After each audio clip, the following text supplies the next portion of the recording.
Welcome to the latest edition of Real Talk, where we put the real in real estate. And I've got two amazing real coaches, Coach Wayne Salmans and Michelle Ozymy. Hey, how are you? Hi. I don't know. I feel all the emotions right now. I know we were talking off camera about what's going on in the market. Let's get everybody jazzed up for going into Q2. Yes. But I'm really exhausted from Q1. So how do we get them reinvigorated going into this new market? So of course, you guys both are so respected in our marketplace and coaching and training and have so much passion around that. So we're just going to talk about that today and hopefully get people geared up for success. What do you think? I'm ready. I'm excited. I'm Okay. ready. So let's start a little bit. Lane, let's start off with you. What are you seeing right now as far as trends in the marketplace? Because we can have all of the cool systems and lay out all those plans, but honestly, Q1's been an interesting market for realtors across the country and specifically talking about our hyper local market. So what are some of the things that you're seeing out there with some of your clients? Yeah, I mean the first thing we're seeing is it was a slower start than a lot of us expected. Like a lot of the markets did not wake, and every market's a little different, but consistently across the entire country, a lot of the markets did not wake up until the last several weeks. Right, things now seem like they're picking up a little bit, but it took a lot longer than anyone expected. And I'll tell you the four truths right off the bat that I'm sharing with everybody is this is not going to be the easiest year or easiest quarter. What got you here is not going to get you where you want to go, right? Like we've got to do some new and additional things. We're feeling that pressure. Also, like this is not the time to give up. Meaning, like you didn't come this far to just come this far. Like you decided to start this year. Now we got to decide to win this year. Because and we'll go into some specific tactics, but I'll tell you what. Getting right now, like you see people that are kind of getting into resistance and resentment. They're like fighting that we have to do more than maybe we wanted to. That it's not as fast. Buyers are asking 700 more questions. They're willing to walk away from transactions. Like it's a different market. It's somewhat of a healthy market in a sense, but it's not fun, especially compared to what we've been experiencing the last couple of years. Yeah, I would say, I keep on calling it a market of opportunity. That doesn't mean it's a pleasurable market, though. It just means there's opportunity for sellers and there's opportunity for buyers. And I think, Yeah. what we're seeing and our members are echoing consistently is, there's a lot of unrealized expectations out there that aren't being talked about and communicated. And I think that's the difficult. Every situation, every house has from a buyer's perspective and going in with the seller, I have to prepare my buyers when we go and look at a house. Hey, I know that last one that we were talking about was a little bit more amenable to negotiating and doing repairs and doing all of these other things. Hey, this seller has already demonstratively said they're not paying my compensation. They're not going to do any repairs. And they've been sitting on the market for 6 months without a price adjustment. Let's talk about what that means going into this, right? And so everyone is a coaching session with a client, which again is an opportunity because you're showing your value. But man, if we're not exhausted, and I loved what you were saying there about, we're getting into, a season of maybe even a little resentment in the marketplace, and that's hard. And we got to continue to push through that. Michelle, what about you? What are you seeing with some of your coaching clients? Obviously, you and I also do a really cool podcast together and we talk about these things, but what are you seeing out there in the wild and preparing for going into Q2 for your clients? Well, certainly, Ashley, you are a different type of client when it comes to coaching. I am highly uncoachable You are, sometimes. which is what I love, Yeah. I love. But out there in the wild, as you say, it truly is an opportunity for realtors to articulate their value, which down the line is an opportunity for you to gather referrals later on in your business from your buyers and sellers. We're really seeing this as a time to double down, show off your skills, help these clients find a home that truly is the home of their dreams, or help them sell at the highest value. I started back in the recession many, many, many years ago. I know I'm only like 25, but while it was certainly not something I necessarily wanted to repeat. It's how I sharpened my skills, and it's how I really did earn the respect of my clients. And I still have many of those clients to this day I'm helping their children, and in some cases grandchildren, because they really appreciated how I was able to guide them through the process. And that's what we are right now. We're truly guides helping people with their most expensive investment. That's great. Well, let's go into some tactics. Let's talk about what we can do, because we know what's going on. We know the market is unsettling with a lot of different factors. But Wayne, what are some of the tactics that you're helping agents out there sharpen themselves with right at the moment? So I think that the first two would be, one is you've just got to talk to more people. And I know that's very unsexy, yet at the end of the day, you got to talk to 80 to 100 people a week. Right? If you do that every week, you're going to do a transaction.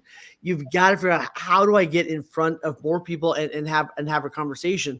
And then back to your point earlier, like, we've got to, are we showing our value? Meaning, there's a lot of agents that are just better door openers, or trying to be better door openers than they were a year ago, right? They're just trying to show more, or trying to show them faster, or whatever it is. They haven't got phenomenal at actually giving value or unpacking that they're giving value. Meaning, are they really, back to Michelle's point, going deeper, especially in the beginning?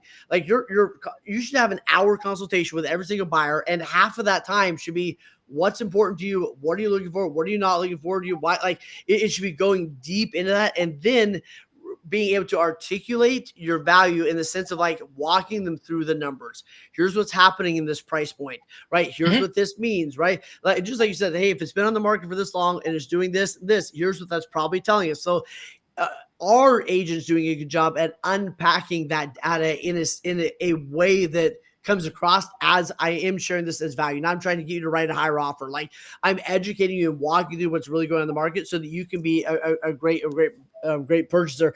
And I think we're seeing way too many buyers look at way too many houses. And part of it is because they don't have confidence, because agents haven't done a great job in the beginning educating them, giving them a good roadmap, and giving them confidence in the beginning.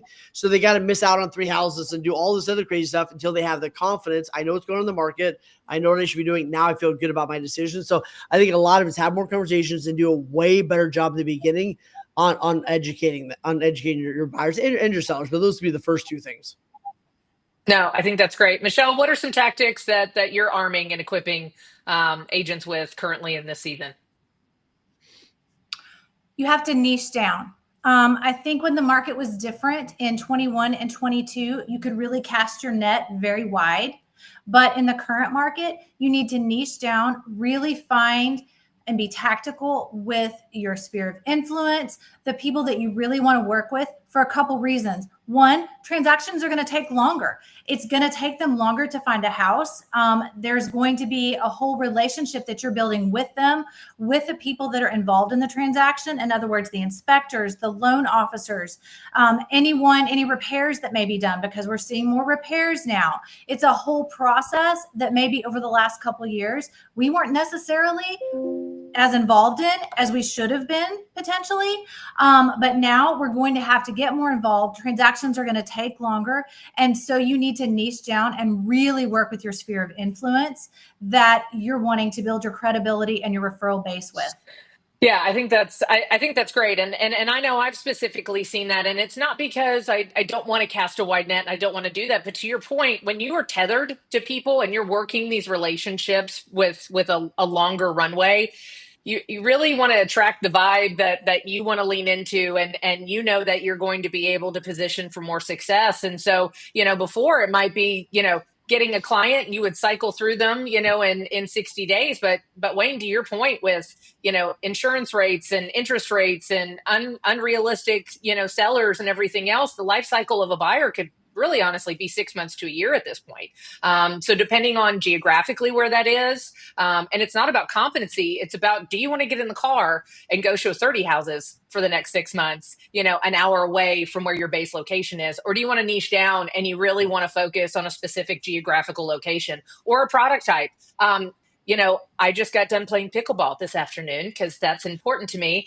And I got to go I love showing over 55s. because I'm passionate about all the activities and all of those things. Like, I would love to attract more people that are looking to retire in that next season of life, because I love that they're trying to buy a lifestyle. And that's a lifestyle that I understand, because I would love a golf cart and to play pickleball every single day if I could do that. So getting into that niche is something that I'm kind of looking into and I'm really excited about.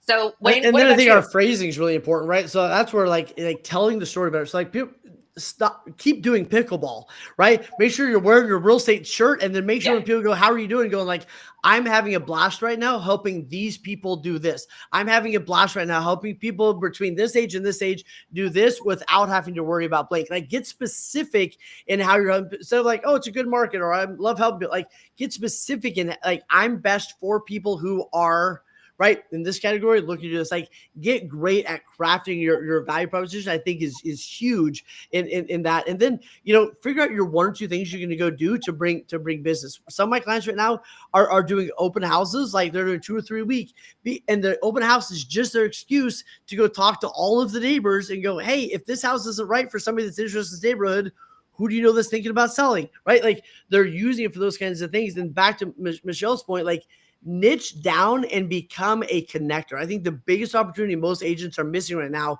is the being the connectors. And here's what I mean by that, right? It's going like, if somebody wants to buy a fourplex, don't wait for one to come up on the MLS. It's not coming, right? Get the list of everybody that owns a fourplex and get on the phone. Go, right? Like, that's what I mean. Like, be the, hey, if you did move, where would you go? Oh, we're interested in Silver Springs. Awesome. I'm going to get my tail to Silver Springs and go, I got somebody that would love to buy in here who's thinking about selling. Like, you've got to be the connector right now. Another huge thing that a lot of my clients are doing now, which is amazing, is they're marketing their buyers. So they're going right on social media and their emails. They're going, I'm working with these great clients. They're moving here from Michigan. They want a 3-bedroom or a 2-bedroom with an office. Like, they're marketing on social media. They're sending out flyers. Like, they're actually marketing their buyers. And I believe that if you market a buyer well, it should bring you a listing. You market a listing well, it should bring you a buyer. So doing that is really good. And the last thing I'll say is back to the math. Like, some people go, well, I love my rate. It's like, cool, keep the house.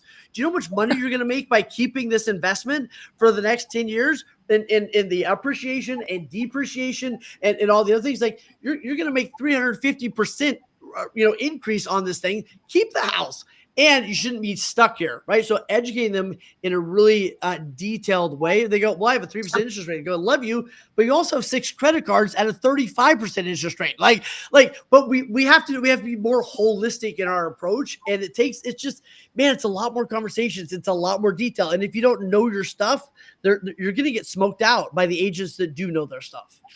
No, I mean, I think to Michelle's point, that's right. I mean, she started in the recession and she cut her teeth in a really difficult market. And so, we'd like to say we have thick skin, don't we, Michelle? So, I mean, those are the things that going forward, but there's a lot of agents. I mean, you've got over half the agents have gotten into the real estate market here in the state of Texas during COVID. After COVID. And so when you really talk about that, it's been a bear market, and it's not necessarily that it's always been easy, but transactions were flowing at a much faster frequency. And I think that is a different level of stamina. It's like my good old business partner and mother, Sherry, is saying, we spent decades trying to convince the consumer we are more than tour guides. And now it's time to act like it. Educate them, drill down, walk away if necessary, know what you want to accomplish, and shut up and earn. That might be a reference because I have a t-shirt, and when I call you, it says shut up and earn, which is also a great talking point, because when I call my clients and they go there, they go, Ashley, I like that. I'm like, all right, now let's shut up and buy. What are we going to do about it? Amen. So Michelle, what about that? I mean, as far as what Wayne's talking about, having those dialogues and those conversations with your clients right now, there are a lot of people that I think are scared to have those conversations, and instead of confronting that up front, right, and knowing what the boogeyman is or the trigger points of a specific client, or trying to figure out what those are. How are you helping them embrace the hard in these conversations in this market? Because dialogue is everything. Communication is everything. Communication is key, and you really have to have a good team around you of support, meaning your referral partners, your lenders, again. But we've kind of focused so far on buyer clients. Seller clients are a whole different ballgame right now, because we're dealing with sellers whose friends all sold 18 months ago in multiple offers with, well over list price, got everything they wanted, got to stay in the house for 6 months after it closed, all the things. And they don't understand why Betsy got that deal and they don't. And their house is taking 90 to 120 days on the market. I put a condo under contract the other day, and it had been on the market for 6 months. We've sold in that neighborhood before. Those homes typically sold within a couple weeks at the most.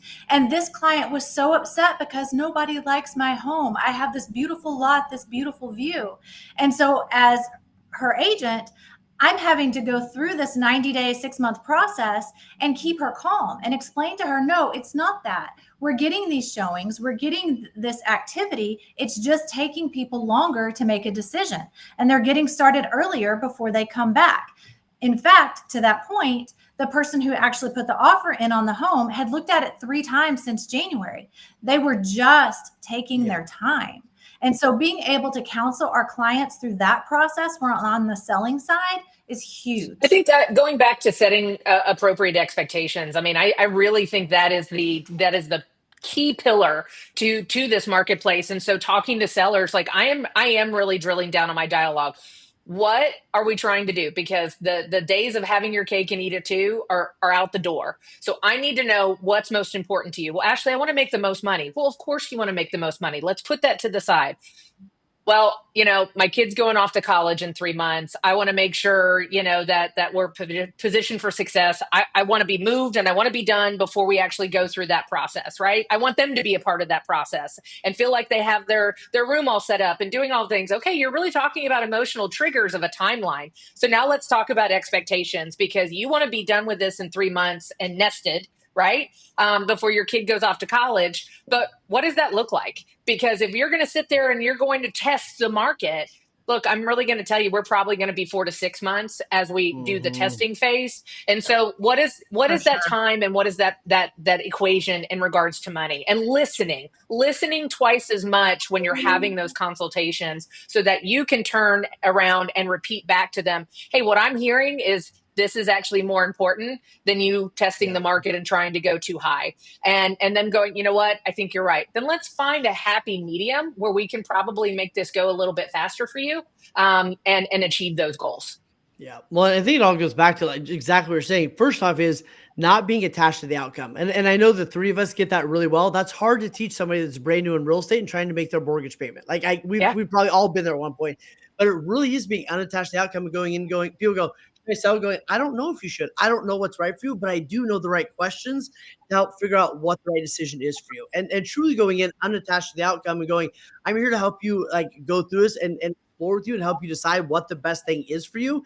And if it's selling, that's gonna be great. If it's like helping them. And then like you said, I think we have to be expectation experts. Exactly what you both said. We got to be phenomenal at setting expectations, recrafting expectations, reaffirming. Like we got to be expectation experts, because the other piece of that is like it's an emotional journey. And I know some of my clients are very, very good at the data, and they're not good at like letting people walk through the emotion of it. Of like this may be a little tough. Here's what we're gonna do. Like give them the space to kind of rest with, I'm going to make it a little less than I thought I was. Okay. May not have like creating a journey for them to go through. It's not just factual, but also let them to have the emotional journey. And then the last thing I see a lot of agents messing up is being overly apologetic. Yes. Part of it's they hear is like, I'm so sorry, blah, blah. I'm so sorry this. I'm so sorry rates are more.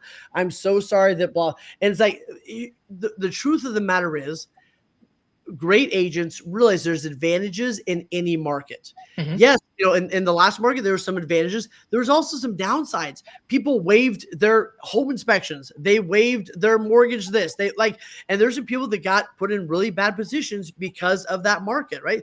There's advantages in every market if you're working with an agent that understands what's happening in the market and how to tap into what's available for us now in this market. And so I think we got to be careful that we're not creating a self-fulfilling prophecy of, yeah, this is terrible. This is brutal. I'd be sad too. Like we get a little weird sometimes if we go too far into some of that.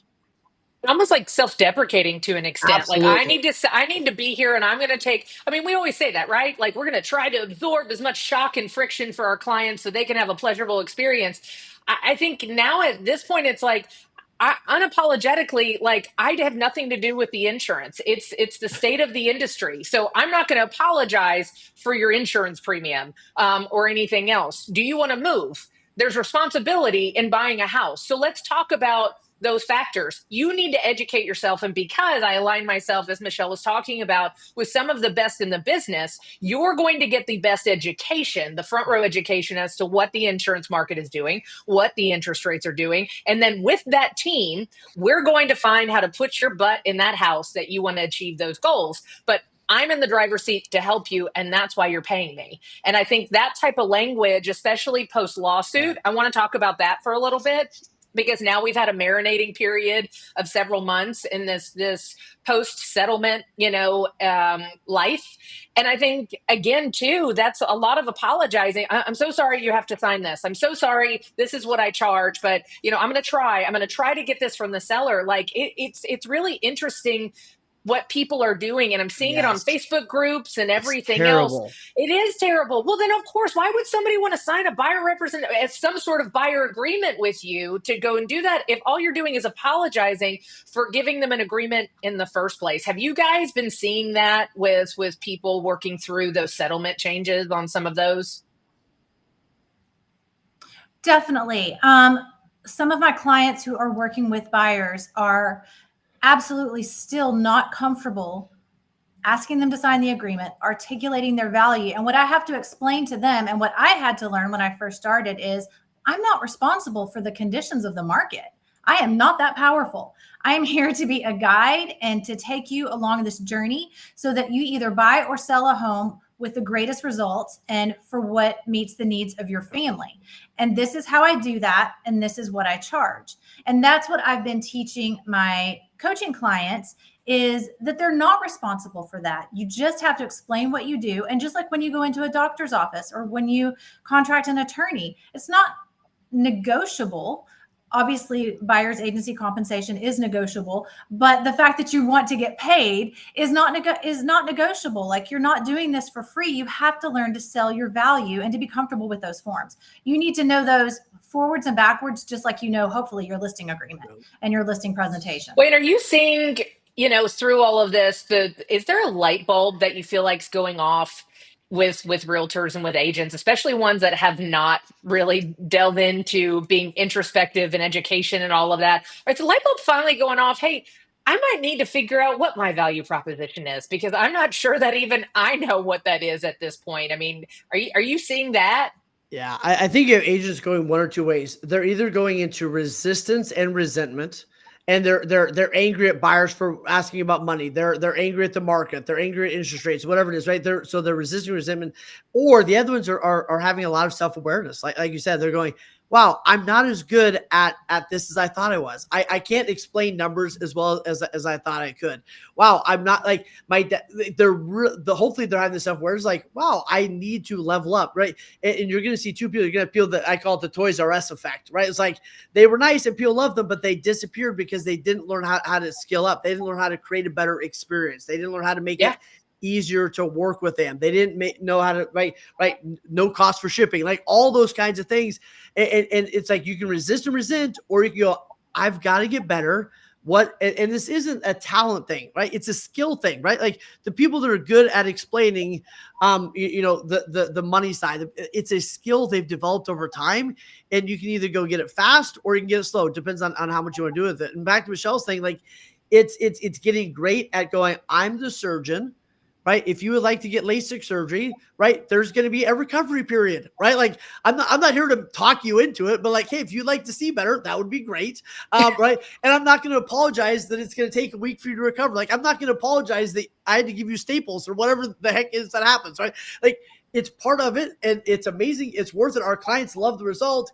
is that what you want? It's not all rainbows and butterflies. And I think we've been sold we've been taught to share rainbows and butterflies, and that's it. We're, like you both said, we're the guide. This is worth it. Here's why it's going to be great, and here's going to be the challenges, and that's exactly why I'm here. And that's the most beautiful phrase. Like, that's exactly why I'm here, because of this and this. That's exactly why I'm here. We're going to get an inspection report. It's going to be 85 pages long. That's exactly why I'm here, right? We're going to have a hiccup in the road. That's exactly why I'm here. And getting great at recrafting our value and then backing it up. Well, my man Rashad Thomas is in the chat, and he said, if you're prepared, then it's easier to communicate your professional value. Preparedness. I mean, that's what you guys are doing. You're trying to help your clients be the most prepared in this marketplace. And you have people that are still out there like a gunslinger in the wild, wild west, just trying to see what sticks. And it's just straight bullets going everywhere. And those are the people. I mean, looking at the numbers of production, because that's the other thing too, you would think that we're not doing any production in the DFW market the way that people are responding. Like, there's still a lot of transacting of real estate that's going on. So that just means you're not the one doing the transactions, but the rest of us are. I mean, that's what it comes down to, right? So, Michelle, I mean, what is that looking like with some of your clients, in getting them prepared and having those conversations? I mean, is your coaching program all rainbows and butterflies like Wayne was talking about? No, it's gritty and it's ugly, and we're going to dig in and we're going to do the work, and the work's not always going to be easy, and it's not always going to be fun, and it's not guaranteed that every day of work is going to be resulting in a transaction. It's going to be a success because you've moved the ball forward. I read an article recently that there's becoming a huge disparity between the top 1% of producing agents and everyone else. And it's because the 1% of agents that are out there doing the deals and making the difference are educating themselves. They know how to articulate their value. They're doing the work, and they're not chasing the shiny object. And that's my coaching program. Doesn't let you chase the shiny object. It is digging in, finding your niche, and really setting some action steps that you're going to accomplish on a daily basis so that you can reach your goals. And that's what it's going to take, is consistency in this market. No, I love that. And Rashad just put another fact in the chat. And DFW is the top 5 location destination in the U.S. We must pivot, and I think that's the exciting part, right? That's the rainbows and the butterflies that we can talk about. Is God bless Texas, and North Texas specifically, because how many articles have we all seen that 2025 DFW is poised to be the best real estate market in the country? And so we're sitting there and we're going, okay, we have everything in our back pocket. We're in the best relocation market. We're in the healthiest real estate market. As far as being a major metropolitan area, we are still one of the most affordable as far as the major cities go. We've got more Fortune 500 companies than anywhere else. So lateral movement and move up as far as, employers go and everything. But all we want to focus on is the fact that, cousin Becky sold her house 3 years ago, and her experience was so much different. Instead of taking all of those facts and figures and empowering your clients with positive data points, but facts and data points, I really love that you brought that up, Wayne, the apology tour. And I really want us to work on that going into Q2, that no more apologies. I teach my daughter, she's 11 years old. I know both of you have got a bunch of kids. I just have the one. But I go, more than one. That seems like a bunch. So, but for my daughter, she'll say, I'm sorry. And I'll look at her and I go, why are you sorry? Well, I don't know. I said, if mommy teaches you one thing, you never apologize when you didn't do something wrong. Yeah. And I empower her to use different words. Now, if you sit there and you do something and you want to have a conversation, but you never apologize for something in that capacity. And I wish we had done that with the agents sooner. Oh my God. Well, and going from apology to gratitude, one of the greatest things I heard years ago, I think it was at a 30 to 30 training or something. And we were talking about, so it was a minute ago. Right. But we were talking about, go from apology to gratitude. It's so beautiful. So instead of saying, I'm sorry that I'm late, it's like, I'm so grateful for your patience, right? Instead of saying like, oh, I'm so sorry you have to fill out an extra form. It's like, hey, I'm grateful that you recognize that the market has changed and we have some additional things that we need to do now, right? So stop apologizing. I'm so grateful that you understand that we need to sit down for a little bit and go through what's happened in the market in the last while. So stop apologizing and start giving gratitude. Like you said, the whole conversation elevates, and it's such a beautiful thing. Yeah. Michelle, I mean, you work with anybody, but you also have kind of your coaching pods that you do with women and trying to Yeah. empower them. You're also the current president of WCR Dallas, which is Women's Council here. So what does that look like? Because I'm going to call us out for a moment. Okay. And women are the worst offenders at apologizing, wanting to fix everything, wanting to just make everybody feel better. And so, at my own detriment, I'm going to try to do everything and be everything. And I think that's to your point, resist and resent. And now the female marketplace, which there are a lot of female realtors, we're exhausted. So what does that look like in trying to train and equip, that market? Oh my goodness, how much time do we have? I mean, now you're really talking about my favorite thing because it goes into how you plan your week, how you set expectations, how you make time for the thing for your clients and for the things that are important to you, and you don't make those negotiable. You have to sit down and you have to plan your week. I suggest Sunday evenings, and you look at everything you want to accomplish and you make sure that the action steps you're taking align with your goals. And you set boundaries on your schedule. You give timelines for when you're going to be available, and you don't break those timelines unless it's truly an absolute emergency. And that's going to keep us from women and as men from experiencing burnout in this industry and having the time to spend with our families and not being frustrated with our clients before we even show up because we broke a boundary that they didn't know anything about. Yeah, I think that goes back to expectations, and we've talked about that before together. What does that look like? What do healthy boundaries look like nowadays? I mean, is that different for everybody? I mean, how do you help your coaching clients establish appropriate boundaries? Because I got to tell you, some people's boundaries are really unrealistic, and I think I've always said there's generally not a lot of real estate emergencies, but there is a lot of urgency in what we do, right? In communicating and being proactive and doing things like that. So, how do you help your clients set realistic boundaries that empower them, but also make them a really good communicator with their clients? Wayne? Man, I feel that's all Michelle. But I'll say the first two things that I'll turn it over. The first thing that came to mind was one is our words matter. Yep. And we're in a place now where it matters what you say and how you say it. So instead of saying, I'll get right back to you, it's going, I'm excited to look that up for you. I should have that to you by tomorrow morning. Does that work for you?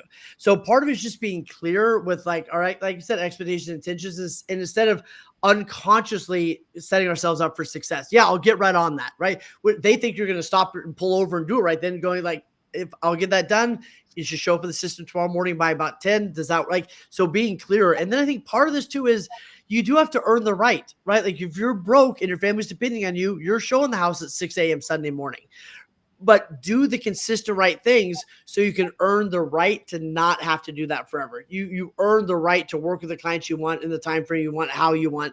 And yet it's you, like you said, set your boundaries. You earn the right to be able to set those over time.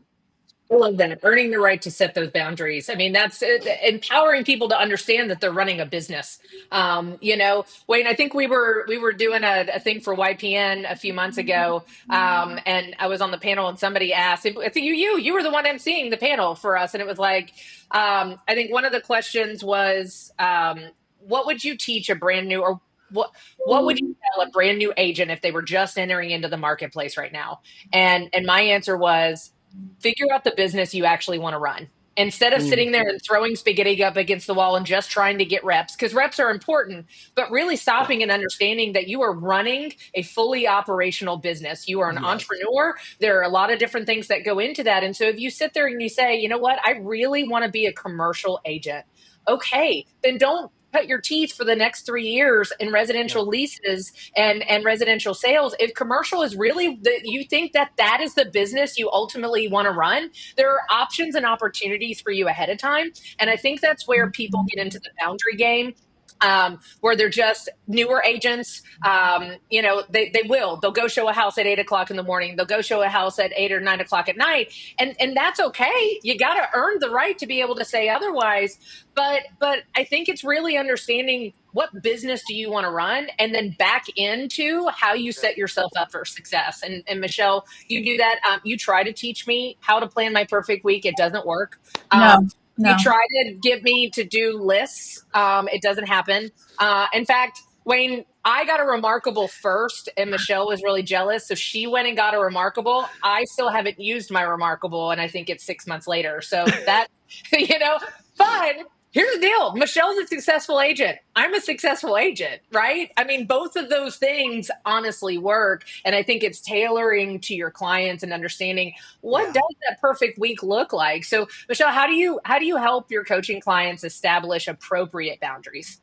So the first thing is you have to set your goals, because you have to know what the action steps are to accomplish those goals. And then you schedule your week around the items that you're going to do that align with those goals. And it may be different. So we're going into second quarter. Your lifestyle and your needs may be changing in second quarter. You could have a child that's going to be starting soccer in a few weeks. So Saturday mornings are off the table now versus, January, February, March, you could do something different.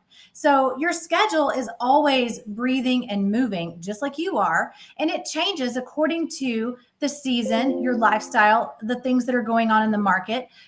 And again, you niche down so that you're serving clients that fit into what your lifestyle looks like. If you don't want to work weekends, then you probably shouldn't be working with a ton of buyers. You've got to think about that and not be upset then if you have 10 buyers on your list that all want to look on Saturday and Sunday, but you want to be doing something else like soccer games. So that's what we initially do. We start with looking at what your goals are, and then we go from there to set your week so that you can accomplish those goals. Yep. That's what I'm missing. I got it. Okay. We'll work on that. Can we work on that next week for me? Yes, because ma'am. You know what my goal is? I was striving towards a bikini Christmas last year because I got too lazy to prepare for summer. But I want a bikini summer. And it's so fluid. Yes. And so that might mean, I know this is really funny, but it always comes back to me. That might mean I'm not only going to do pickleball, but I'm going to go to the gym too, And so I know. So I now need to prioritize and put that on my calendar and work that into my schedule. And you know what? It's so funny is that people want to work with me because I've built my business, right? And so they like, know, and trust me. That's how they get referred to me. And so I have the ability to sit there, and I have clients now. Hey, can we go look at a house on Saturday at 11? Actually, does it interfere with your pickleball time? I don't want it to interfere with your pickleball time. And I've now made it to where it's a part of our conversation. I'm like, anything for you. I will push pickleball to later in the afternoon. But I've trained my clients to care about my life and the balance of it too. And I think that's something that took a long time to get to. So we've got, we still have, half of our show left. And so I do want to kind of go into, you guys prepared and brought some stuff to us. So Wayne, why don't you give us some good nuggets? We're going into Q2. How can we get people excited, and how can we provide maybe a little bit more of a framework to tee them up for success going into the second quarter?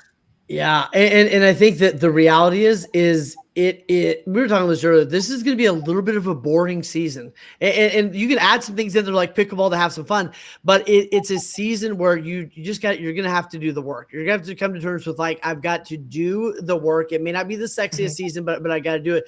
And back to Michelle's point, I think that one of the best things you can do right now is take a step back and ask yourself, and go through, do it. The best gift you could give yourself right now is a gift of self-reflection, going like, what was good last quarter? What was not good? What do I want to do more of? What do I want to never do again? Right? What do I want to spend more time on? What do I want to spend less time on? Whatever it is, but like give yourself the gift of sitting down for an hour. And we both have tons of questions, right? That you guys show, but sit down for a minute and go like, what's working, what's not working, what brought me joy, what didn't bring me joy. The best thing you can do is sit down.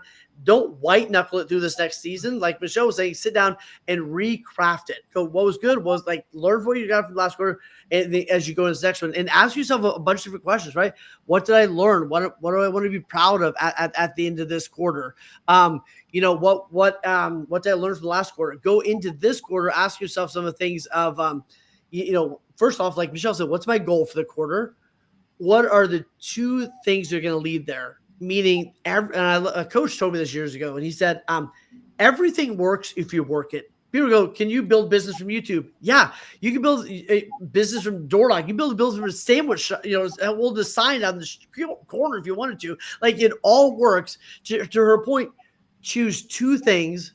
Ask yourself this question, what are the 2 things that if I did those consistently would almost guarantee beyond a doubt that I would have X result? If I talked to 30 people a day, if I did 2 open houses a week, if I did, 3 videos a week, whatever, like what's the thing that if I did that consistently would lead to the result? And then ask yourself, I think the next best question to ask yourself is, what are the skills that if I had that skill, I would be doing, but what's the skill that I need to improve? And look around the people that you look up to. What are the skills they have that you admire? How specifically can you go get better at those things? If you want to get better at coaching your clients, go take a coaching course. If you want to get better at explaining the numbers, right? Go pay somebody to learn, how do I do this, right? Like, what's the skill that I need to learn? And then how specifically am I going to go get better at that skill instead of just trial and error, hitting your head against the wall, which is how most of us got good at some things we get good at. But there's shortcuts, right? Like learn from other people. So it's like, what specifically do I want to get better at? What are the 2 or 3 consistent things that if I do those, it almost guarantees the result? And start simple with that. And then like say no to so many other things. And I think that's where I start with people. And to both of you's point, when you get clear on those goals, you get clear on the 2 or 3 things I'm going to do 3 videos every day, whatever that thing is, right? I'm going to do this. Some of my clients are doing 20, 20, 20 every day. They call 20 people, they direct message 20 people, and then they text 20 people, right? Guess what? You do that for a week, you're going to get business, right? But like, what are the consistent things I'm going to do? And then once you're clear on your yeses, to the calendar point, once you're clear on your yeses, it gets a whole lot easier to say no to the things that don't align, right? People go, should I do this? When you're clear on what you said yes to, man, it gets so much easier to say no to the things that aren't the must. Yeah, no, I think that's a lesson that so many of us need to learn as we're in multiple text chats right now about different things that we're all going to do. And we're like, yes, okay, we'll figure out how to do the schedule. But now that aligns with our goals, right, of what we want to do and get ourselves out there. But there is a power in the word no. And now, don't be a butthead. To Wayne's point, you've got to earn the ability to demonstrate no all the time. But as you're leveling up and in a season of growth and doing those types of things, yeah, you've got to learn if it doesn't fit into the equation that you've set up, if it doesn't fit in that plan of the perfect week that Michelle is going to help you plan, then it probably shouldn't be a yes. It should probably be a no, or maybe it'll be a 3rd quarter yes. But in their 2nd quarter, I think it's going to be a no. Michelle, how are you helping people with establishing those tactics to get real drilled in and niche down going into the 2nd quarter? Similar to Wayne's point, go back through your calendar through the 1st quarter and look at where you spent your time.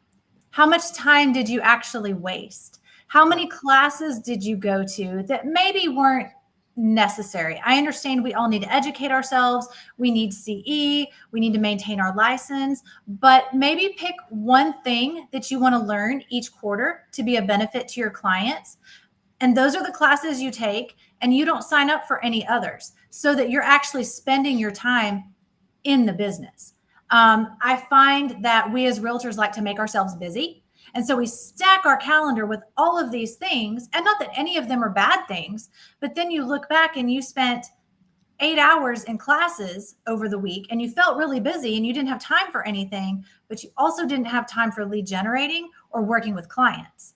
and that's going to affect your mortgage payment in 90 days. So that piece I think is very important, is really look back at the calendar and see where you spent your time. I recently heard, I think it was actually Dan Martell, Ashley, made a comment that we as Americans in particular waste 2 hours a day. Most of us, it's scrolling on social media, but sometimes it's just staring at the computer because we sit down and we don't know what we're going to do once we pull it up. If you were to stop wasting and be intentional about your 8 hours in a day, you would get back that 2 hours, and that equates to 1 full week each month and 3 months back in your year. How much more would you produce if you had 3 extra months in the year and you were just really doing the same things? I feel very convicted right now. I also feel very afflicted that I waste probably more than 2 hours. I love it when the iPhone is like, hey, your weekly usage went up by 32%. And I'm like, what the freak happened? Why have I been doom scrolling on TikTok? Oh, you know why my usage went up by 32%?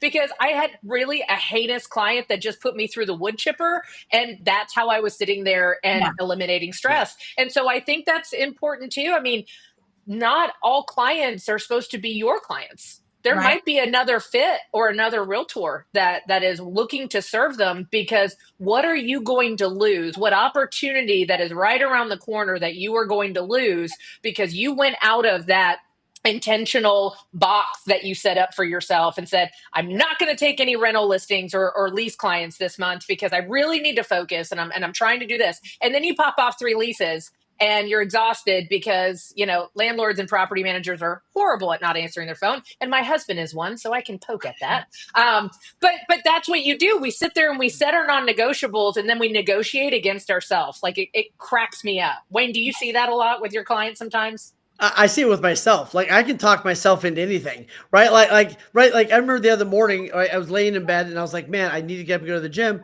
And then in the back of my mind, I'm like, yeah, but if you sleep in, then you can spend a little bit more time with your kids before they go to school, right? So in my mind, I'm like, don't go to the gym, be a better dad, right? Like, no, go to the gym so you stay alive, right? But like I can out negotiate myself out of anything, right? So here's the key there.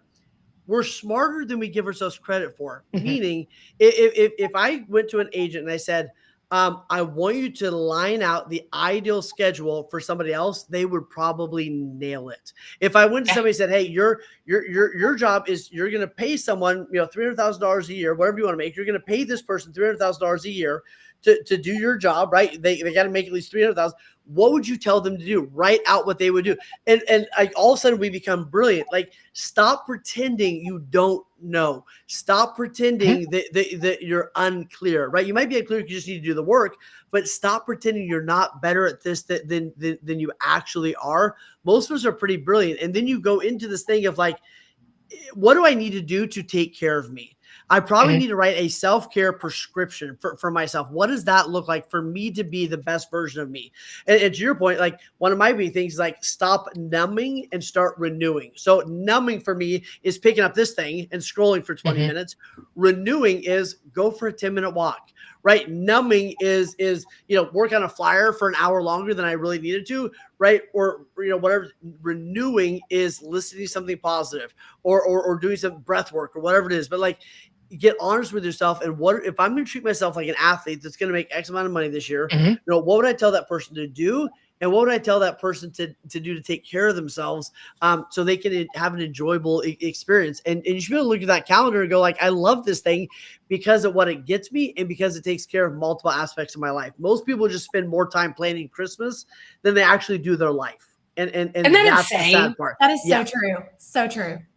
I know. And you know what? I keep telling myself I'm going to do better this year because I don't plan it well enough. And then I'm the killer of joy occasionally. So you know what? I am going to plan Christmas better this year, Wayne. Thank you for the reminder. Perfect. Actually, right now, go to your schedule and put an hour and a half block on when you're going to do that. So right now, let's take action. And when are you going? Yeah, remarkable. Absolutely. Absolutely. No. Don't convict me on that, I'm Michelle. just going to rely on willpower and memory, which has let me down every time. Every time. Right? Stop relying on willpower. Stop relying on memory. It is a waste of your resources. And you know what? It fails most of the time. So stop. Write it down. Put it in the schedule. Get an accountability partner. Wayne, I feel like you've been talking to my mom. You know, but well, I mean, I may or may not have got a call. You know what I mean? So No, that's Love fantastic. And you Sherry. both, yeah, I mean, you both have been talking about some things, and we've really talked about the agent's role in taking ownership of all of this stuff and drilling down and how do I need to improve this skill set. But there's also another side of that coin. Yes, hi mom. I know. She's like, ha. There's also another side of this coin. I know I am horrible at administrative work, right? Like it's not my skill set. I can adapt and I can be a high achiever and a high functioner in just about everything I do. On the disc, I am off the chart D. I know that's a shocker. I have a really high I. My S and C are on life support.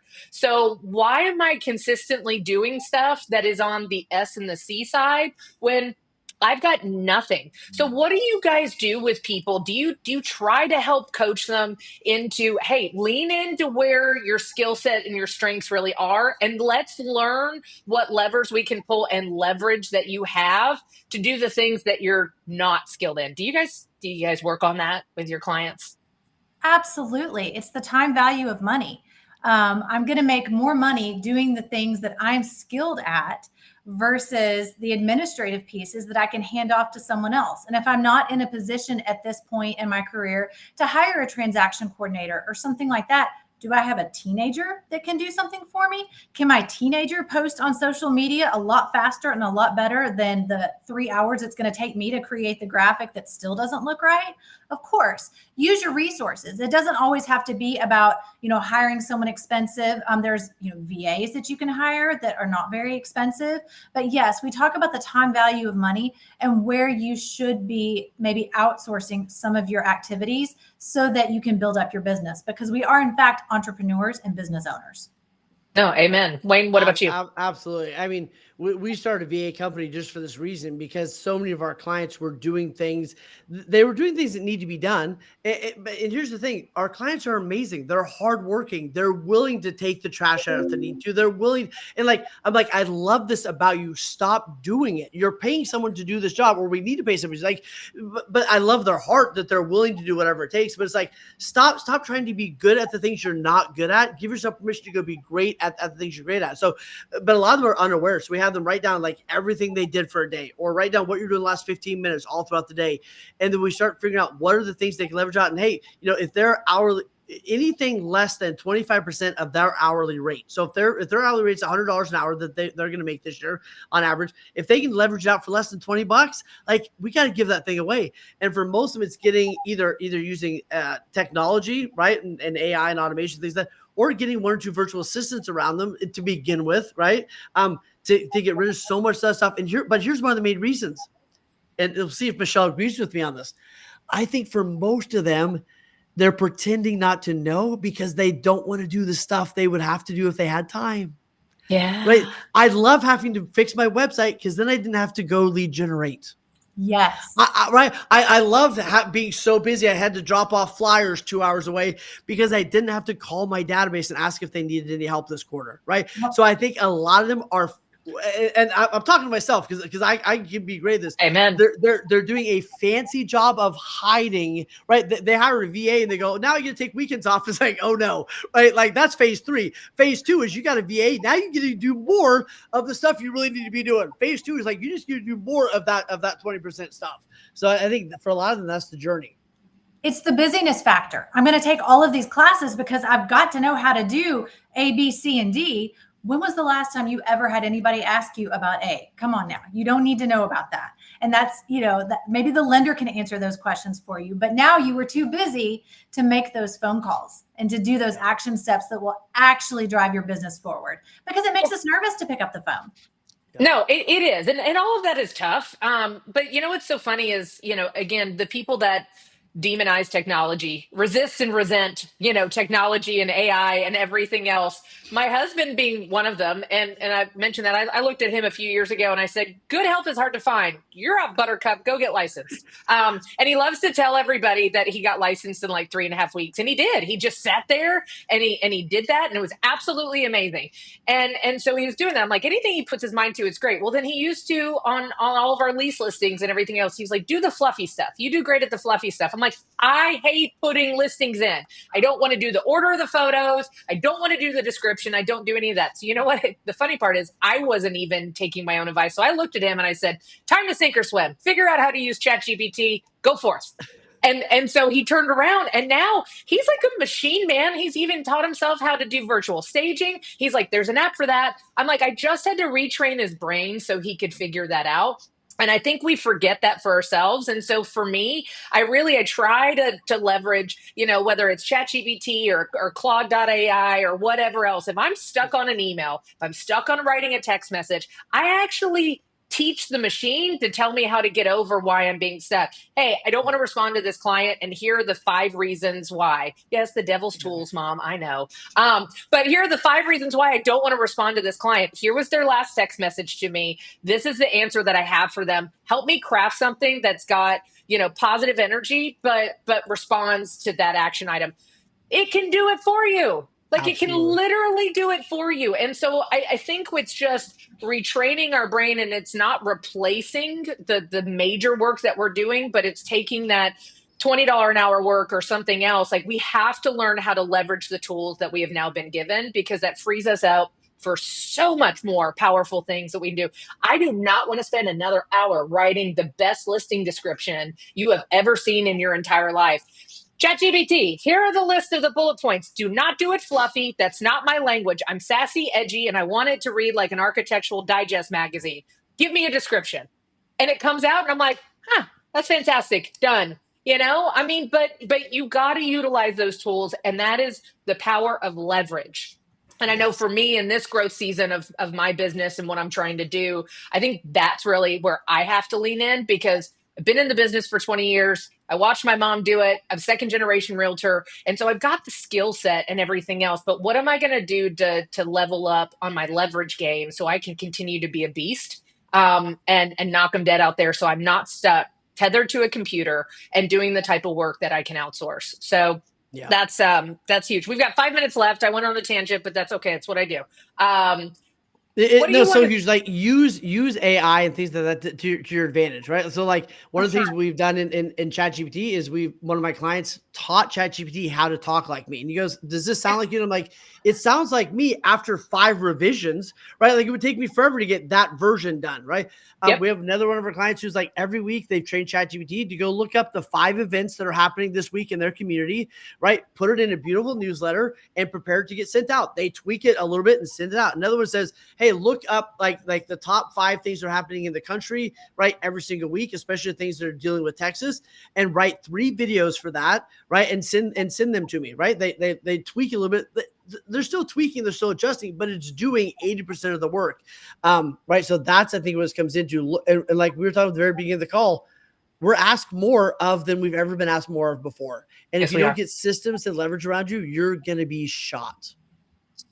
I think that's what it is, right? I mean, the burnout is real, and with just a couple minutes left, let's end on that. What can we do mentally to have that paradigm shift going into a stronger Q2? How can we eliminate more of that burnout? How can we reset in a positive way and get ourselves geared up for more success going into Q2? Michelle? First, review your goals. Are they realistic? Make sure you're setting yourself up for success in the goals that you're trying to accomplish, the action steps you're going to take, and set clear boundaries and incorporate rest into your day. And what I mean by rest is like you do pickleball. That's your rest. So that's how you recharge and you reset. I'm not talking about sleep, but rest that re-energizes your mind. That's huge. Wayne, what about you? How can we reshape that mindset? Michelle, what she said, clear on your yeses. Stop scrolling, right? When you go out to your car to get a book, just don't take your phone, right? When you're on the elevator, just breathe, right? Even when you go to the bathroom, maybe don't take your phone next time. Like, give yourself moments of peace. We're creating and we're inducing and we're feeding this ADD crazy psycho brain by watching a video every time we have an 8-second break. It's insane. Give your brain space to pause and relax. People go, I want peace. Then stop doing all the things that take peace away. Right? Yeah. Let's start there. And to Michelle's point, build in fun. like build in some fun and things that actually renew you, hanging out with friends, doing things that renew and build up your soul. Take the medicine you tell everybody else to take. Okay, so I'm going to put pressure. What's one goal for Q2 for each of you? Michelle. Oh, gosh. Okay. I think my biggest goal for Q2 is my 90-day challenge that's going to be coming up for accountability and support so that my agent clients can achieve their goals in the second quarter. So I'm excited to get 100 people enrolled into that. Oh, I love that. Okay. Yeah. What's a goal for Q2, Wayne? I love, how bad would it be if I didn't have one, by the way? Right. Like, how would that just be the most devastating way to end the podcast? I have no idea. Have a great day. No, here it is. To take 20 people through coaches training. So coaches training, I take team leaders and people that want to be coaches through coaches training to help them be better coaches for their people. A lot of people, their teams are struggling. Their agents are getting out of the business or having a hard time.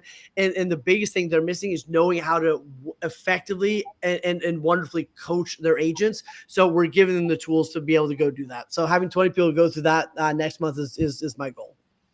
Wonderful. And I need both of you to keep me accountable because Q2 is the quarter of more leverage. I got to figure out how to leverage more because there's a lot more people that need a lot of Ashley, and I need to stop getting in the weeds. So Michelle, Wayne, thank you so much. We always have so much fun together. I know there's an opportunity down the road that we'll be kicking butt and taking names and doing more help into the community. But, guys, you would be remiss if you didn't look up Wayne with Hero Nation or Michelle with IgniteYou90. They are both phenomenal coaches and have a passion for real estate, both successful in their own rights. And thank you for taking the time today and saying yes. We appreciate you guys. Well, you're both beautiful. Thank you. Thank you.